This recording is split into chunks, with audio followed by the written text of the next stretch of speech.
বন্ধুরা, ভাগ্য এবং কর্মের মিলন আমাদের জীবনকে নতুন দিশা দেয়। যদি আপনি সঠিক কর্ম করতে থাকেন তাহলে ভাগ্য আপনার সঙ্গ অবশ্যই দেবে, আর যেটা আপনার সেটা আপনার কাছে ঠিকই পৌঁছে যাবে। সময় এবং পরিস্থিতি হলো শুধুমাত্র একটি মাধ্যম যেটা আমাদের সঠিক দিশা দেখায়। আমাদের কাজ হলো শুধুমাত্র কর্ম করা, বাকি সমস্ত কিছু নিজে নিজেই ঠিক হয়ে যায়। অনেক দিন আগেকার কথা, এক সময় একটি ছোট্ট গ্রামে এক বালক ছিল যার নাম ছিল রমেশ। সে নিজের মায়ের সঙ্গে থাকত। রমেশ নিজের জীবনের শুরুতেই অনেক কঠিন পরিস্থিতির মধ্যে ছিল। তার পিতার মৃত্যু তার জন্মের সময় হয়ে পড়েছিল, আর তার মা লক্ষ্মী দেবী তাকে খুবই যত্ন করে লালন পালন করেছিলেন। ওই মা তার ছেলেকে না শুধুমাত্র ভালো সংস্কার দেয়, এর সঙ্গে সঙ্গে তাকে ধর্ম, সত্য এবং জ্ঞানের গুরুত্বও বোঝায়।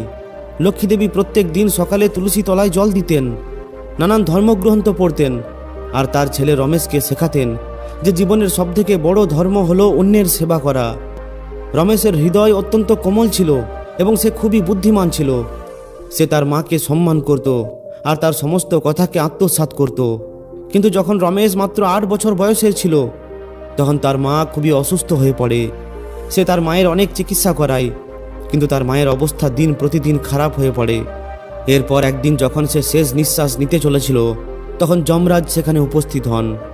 ওই যমরাজের স্বর খুবই গভীর এবং তেজস্বী ছিল। তিনি বলেন, হে লক্ষ্মী দেবী, তোমার সময় শেষ হয়ে গেছে, চলো এখন তোমাকে স্বর্গলোকে যাত্রা করতে হবে। লক্ষ্মী দেবীর 8 বছরের পুত্র রমেশ যমরাজকে দেখে খুবই ভয়ভীত এবং খুবই দুঃখী হয়ে পড়ে। সে বুঝে যায় যে এখন এই যমরাজ তার মায়ের প্রাণ নেওয়ার জন্য এসেছেন। এই জন্য সে যমরাজের সামনে এসে দাঁড়িয়ে পড়ে। এরপর সেখান থেকে বলে, হে যমরাজ, আপনি আমার মাকে কোথায় নিয়ে যাচ্ছেন?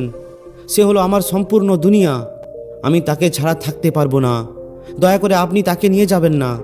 যমরাজ খুবই গম্ভীর হয়ে উত্তর দেন, এই সংসার নিয়মের বন্ধনে বাঁধা, জন্ম এবং মৃত্যু হলো অপরিহার্য, এটা হলো সৃষ্টির সত্য। তোমার মায়ের নিজের কর্ম পূর্ণ হয়ে গেছে, এখন তাকে আমাদের সঙ্গে যেতে হবে। রমেশ একটু সাহস জুগিয়ে বলে, হে যমরাজ, যদি মৃত্যুই সত্য হয় তাহলে দয়া করে আমাকে এই সত্যকে বোঝার সুযোগ করে দিন। আমি আপনাকে কয়েকটি প্রশ্ন জিজ্ঞাসা করতে চাই। যদি আপনি আমার প্রশ্নের উত্তর দিতে পারেন তাহলে আমি আপনার কথা মেনে নেব। যমরাজ যখন দেখেন যে ওই বালক রমেশ নিজের মাকে ছাড়ার জন্য তৈরি নয় আর তাকে বাধা দেওয়ার জন্য নিজের বুদ্ধির সাহায্য নিচ্ছে, তখন তিনি একটু গম্ভীর স্বরে বলেন, হে বালক, যদি তুমি এত গভীর কথাকে বোঝো তাহলে তোমার যা কিছুই প্রশ্ন আছে জিজ্ঞাসা করো। আমিও এটা জানার জন্য উৎসুক যে একটি 8 বছরের বালকের মধ্যে এত বেশি বোঝার ক্ষমতা কিভাবে থাকতে পারে। বালক বলে, যদি আপনি প্রশ্নের উত্তর না দিতে পারেন তাহলে দয়া করে আপনি আমার মাকে এখনই নিয়ে যাবেন না। যমরাজ একটু নম্র হয়ে বলেন, ঠিক আছে, জিজ্ঞাসা করো, তোমার কি প্রশ্ন আছে? বালক প্রথম প্রশ্ন জিজ্ঞাসা করে যে, হে যমরাজ, কি এমন জিনিস যেটা সবসময় এগিয়ে চলে, তাকে কেউই বাধা দিতে পারে না, সবাইকে সঙ্গে নিয়ে চলে? যমরাজ এর উত্তর জানতেন, কিন্তু তিনি ওই বালকের জ্ঞানের পরীক্ষা নিতে চাইছিলেন। এই জন্য তিনি মৌন হয়ে পড়েন আর তিনি ওই বালককে বলেন, হে বালক, তুমি বলো সেটা কি? কিছুক্ষণ চুপ থাকার পর ওই বালক নিজেই উত্তর দেয়, হে যমরাজ, সেটা হলো সময়। সময় হলো একমাত্র জিনিস যেটা কখনোই থেমে থাকে না। সময়কে না তো কোনো রাজা থামাতে পারে, না তো কোনো ভিখারি। এই সময় না তো কারোর জন্য অপেক্ষা করে, না তো কখনোই কারোর জন্য পিছনে ফিরে দেখে। সময় নিজের নিয়ম অনুযায়ী চলে আর সবাইকে নিজের গতির মধ্যে বেঁধে সঙ্গে নিয়ে চলে, তাতে কেউ তাকে বুঝুক আর নাই বুঝুক। সময়ের ধারা সব সময় প্রবাহিত হয়েই চলে। সময় বাচ্চা থেকে বৃদ্ধ পর্যন্ত সবাইকে নিজের ধারার মধ্যে বেঁধে নিয়ে চলে। সময়কে না তো কেউ বাঁধতে পারে আর না তো কেউ ফেরাতে পারে। আর সবথেকে বিশেষ ব্যাপার হলো, সময় আমাদের এটা শেখায় যে প্রত্যেকটি মুহূর্ত হলো মূল্যবান। যারা এই সময়কে চিনতে পারে তারা নিজের জীবনকে ধন্য করে তোলে। যমরাজ বালকের উত্তর শুনে খুবই প্রভাবিত হন। তিনি ওই বালক রমেশের অনেক প্রশংসা করেন আর পরের প্রশ্ন জিজ্ঞাসা করার জন্য বলেন। এরপর রমেশ দ্বিতীয় প্রশ্ন জিজ্ঞাসা করে। সে বলে, হে যমরাজ, এমন কি আছে যেটা সদা সত্য তবুও সবাইকে ভয় দেখায়? যমরাজ ওই বালককে জিজ্ঞাসা করে, হে বালক, তুমি বলো সেটা কি? বালক উত্তর দেয়, সেটা হলো মৃত্যু। মৃত্যু হলো সদা সত্য, এটা অটল। যে জন্ম নেয় তাকে একদিন মৃত্যু বরণ করতেই হবে, তাতে সে রাজা হোক, ভিখারি হোক, জ্ঞানী হোক কিংবা কোনো সাধারণ ব্যক্তি। মৃত্যু সবার জন্য অপরিহার্য, কিন্তু এই সত্য এতটা কঠোর যে এটাকে স্বীকার করার সাহস অনেক কম মানুষের মধ্যে থাকে। মৃত্যুর বিষয়ে সবাই জানে, তবুও সবাই মৃত্যুকে ভুলে যেতে চায়। যতক্ষণ জীবনে সুখ ও সমৃদ্ধি থাকে ততক্ষণ লোকেরা মৃত্যুকে মনে করে না, কিন্তু যখন মৃত্যুর ছায়া কাছে আসে তখন সমস্ত ব্যক্তি ভয়ভীত হয়ে ওঠে। এই ভয় এই জন্য কারণ মৃত্যু জীবনের সমাপ্তি নয়, এর বদলে মৃত্যু হলো জীবনের সমস্ত কর্মের লেখাপড়া। মৃত্যু আমাদের কর্মের ফল দেয়। এই কারণেই যে নিজের কর্ম, ধর্ম এবং সত্যকে পালন করে সে মৃত্যু থেকে ভয় পায় না, কিন্তু যে নিজের কর্ম থেকে পথভ্রষ্ট হয়ে পড়ে তারা এই মৃত্যুকে ভয় পায়। মৃত্যু হলো অটল, কারণ এটা জীবনের সবথেকে বড় সত্যি, কিন্তু এটাকে বোঝার এবং স্বীকার করার জন্য আত্মার বিকাশ এবং সত্যের বোধ খুবই জরুরি। মৃত্যুই সমস্ত কিছুর সমাপ্তি নয়, এর বদলে এটা হলো একটি নতুন শুরু, যেটা আত্মাকে আরও আগামী কর্মের যাত্রায় নিয়ে যায়। এটা শুনে যমরাজ নিজের মনে মনে ভাবেন যে এই বালক নিজের সত্য এবং প্রেমের ক্ষমতায় মৃত্যুর মতো কঠিন সত্যকেও স্বীকার করে নিয়েছে। এমন জ্ঞান এবং সত্যের পরীক্ষা নেওয়া আমার জন্য তো গর্বের ব্যাপার। বালক পরের প্রশ্ন জিজ্ঞাসা করে, হে যমরাজ, এমন একটা সম্পর্ক বলুন যেটা জন্ম থেকে শুরু হয় কিন্তু মৃত্যুর পরও সমাপ্ত হয় না। যমরাজ আবার ওই বালককে উত্তর দেওয়ার জন্য বলেন। বালক উত্তর দিতে গিয়ে বলে, এটা হলো মা এবং পুত্রের সম্পর্ক। মায়ের ভালোবাসা হলো পুত্রের জীবনের ভিত। এই সম্পর্ক শুধুমাত্র জন্ম এবং মৃত্যুর নয়, এটা আত্মার সঙ্গে সংযুক্ত। যমরাজ ওই বালকের কথাগুলিকে খুবই গম্ভীরভাবে বিচার করতে থাকেন। এরপর তিনি তাকে পরের প্রশ্ন জিজ্ঞাসা করার জন্য বলেন। বালক পরের প্রশ্ন জিজ্ঞাসা করে যে, হে যমরাজ, এমন কি যেটাকে দেখা যায় না কিন্তু সেটাকে সবাই অনুভব করতে পারে, আর সেটা ছাড়া কেউই জীবিত থাকতে পারে না? যমরাজ খুবই গম্ভীরভাবে ওই বালককে দেখেন এবং বলেন, তুমি বলো হে পুত্র, তোমার এই প্রশ্নের উত্তর কি? এর উত্তর দিতে গিয়ে বালক বলে, এটা হলো প্রেম। প্রেম হলো সেই জিনিস যেটাকে দেখা যায় না কিন্তু এটাকে সবাই নিজের মধ্যে অনুভব করে। এটা হলো সেই অদৃশ্য শক্তি যেটা এই সৃষ্টিকে জীবিত রাখে। প্রেমকে না তো দেখা যায় আর না তো স্পর্শ করা যায়, কিন্তু এটা সমস্ত জীবের জীবনের আধার। এটা এমন একটি অনুভূতি যেটা জন্ম থেকে মৃত্যু পর্যন্ত সমস্ত ব্যক্তির মধ্যে থাকে। মায়ের পুত্রের প্রতি প্রেম হলো এর সবথেকে বড় উদাহরণ। আমার মা আমাকে এই দুনিয়ায় জন্ম দিয়েছে, কিন্তু একমাত্র এই প্রেমই যেটা তার মধ্যে আমাকে পালন করার এবং সংস্কার দেওয়ার শক্তি দিয়েছে। তার প্রেম না তো আমি দেখতে পাই, না তো আমি সেটাকে স্পর্শ করতে পাই, কিন্তু তবুও আমি সবসময় সেটাকে অনুভব করতে পারি। তার চোখের মধ্যে, তার শব্দের মধ্যে এবং তার স্পর্শের মধ্যে আমি সবসময় ওই প্রেমকে অনুভব করতে পারি। যদি এই সংসার থেকে এই প্রেমকে সরিয়ে দেওয়া হয় তাহলে আর কোনো কিছুই অবশিষ্ট থাকবে না। প্রেম হলো সেটা যেটা আমাদের মানুষ হিসাবে তৈরি করে, আমাদের সংযুক্ত করে, আর আমাদের এটা শেখায় যে জীবনের বাস্তবিক অর্থ কী। যমরাজ ওই বালকের এই উত্তরকে স্বীকার করেন। তার ভেতরে বালকের জ্ঞান এবং তার মায়ের ওপর প্রেমের প্রতি আদর আরও বেশি গভীর হয়ে ওঠে। বালকের বলা এই শব্দ তার হৃদয়কে ছুঁয়ে ফেলে, আর তিনি পরের প্রশ্নের জন্য অপেক্ষা করতে থাকেন। এরপর বালক পরের প্রশ্ন জিজ্ঞাসা করে যে, হে যমরাজ, এমন কি জিনিস যেটা যদি একবার ভেঙে যায় তাহলে দ্বিতীয়বার আগের মতো কখনোই হয় না? যমরাজ ওই বালকের দিকে দেখেন আর বলেন, তুমিই বলো হে বালক, সেটা কি? বিশ্বাস যদি একবার ভেঙে যায় তাহলে সেটাকে দ্বিতীয়বার পাওয়া খুবই কঠিন। মা এবং পুত্রের বিশ্বাস সবথেকে গুরুত্বপূর্ণ। মা নিজের পুত্রের ওপর এই বিশ্বাস করে যে সে তার দেওয়া শিক্ষাকে পালন করবে, তার প্রেম এবং ত্যাগকে সম্মান করবে। এইভাবেই মা তার পুত্রকে বিশ্বাস করে যে সে তার সমস্ত সুখ দুঃখে তার সঙ্গ দেবে। এই বিশ্বাসই তাদের সম্পর্ককে অটুট করে তোলে। বিশ্বাস শুধুমাত্র সম্পর্ক পর্যন্ত সীমিত নয়, এটা হলো জীবনের একটি আধার। যদি মানুষ নিজের ঈশ্বরের ওপর, নিজের ধর্মের ওপর এবং নিজের ওপর বিশ্বাস হারিয়ে ফেলে তাহলে তার জীবন অন্ধকারচ্ছন্ন হয়ে পড়ে। বিশ্বাসই হলো ওই শক্তি যেটা আমাদের সমস্ত কঠিন পরিস্থিতির সঙ্গে লড়াই করতে সাহস যোগায়। বালকের এই জ্ঞান দেখে যমরাজ খুবই খুশি হন। তিনি মৌন থেকে বালকের উত্তরকে স্বীকার করেন। তার মধ্যে এই বিচার আরও বেশি মজবুত হয়ে ওঠে যে এই বালক শুধুমাত্র নিজের মায়ের প্রতি প্রেম এবং কর্তব্যে প্রেরিত নয়, এর সঙ্গে সঙ্গে জীবনের সত্য এবং মূল সিদ্ধান্তকেও বুঝতে সক্ষম। যমরাজ ওই বালকের পরের প্রশ্নের জন্য অপেক্ষা করতে থাকেন। এরপর ওই বালক পরের প্রশ্ন জিজ্ঞাসা করে যে, এমন কি যেটা স্বয়ং নিজে শেষ হয়ে যায় কিন্তু অন্যের জীবনকে আলোকিত করে তোলে? যমরাজ খুবই আশ্চর্য হয়ে ওই বালককে দেখেন এবং বলেন, বলো হে পুত্র, সেটা কি? ওই বালক উত্তর দিয়ে বলে, এটা হলো একজন মা নিজের সুখ এবং ইচ্ছাকে ত্যাগ করে দেয় যাতে করে তার পুত্র ভালোভাবে জীবন কাটাতে পারে।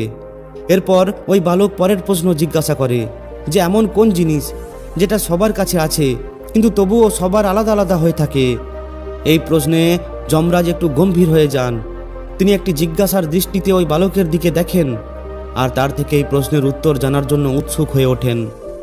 বালক উত্তর দিয়ে বলে, হে যমরাজ, এটা হলো কর্ম। সমস্ত ব্যক্তি নিজের কর্মের নির্মাণ স্বয়ং নিজেই করে আর এটাই তার পরিচয় হয়ে ওঠে। কর্ম হলো সেই জিনিস যেটা সমস্ত জীবিত প্রাণীর কাছে আছে, তাতে সে একজন রাজা হোক, ভিখারি হোক, জ্ঞানী হোক কিংবা মূর্খ, সবাই নিজের কর্মের নির্মাণ স্বয়ং নিজেই করে।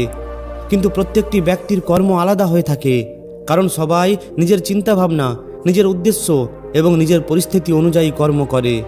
এই কারণের জন্যই কোনো দুইজন ব্যক্তির কর্ম সমান হতে পারে না।